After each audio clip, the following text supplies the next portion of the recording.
কোরআনের ভিতরে রাজনীতি নাই বলে বলা যাবে না। আচ্ছা শোনেন, কোরআনের ভিতরে রাজনীতির আলোচনা আছে এরপরে বলা যাবে না, তার মানে কোরআন কিছু মানবে কিছু মানবে না।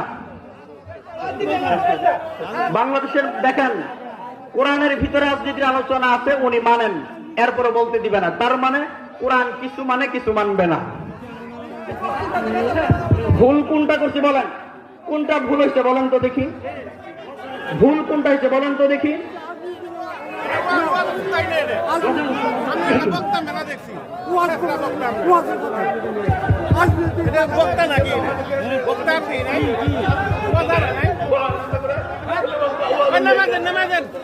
বলেন তো কোরআনের বাহিরে আলোচনা ছিল? সমস্যা কোথায় মানুষের? আমি যে কথাগুলো বলছি একটা কথা বের করুন তো যেটা কোরআন হাদিসে নাই।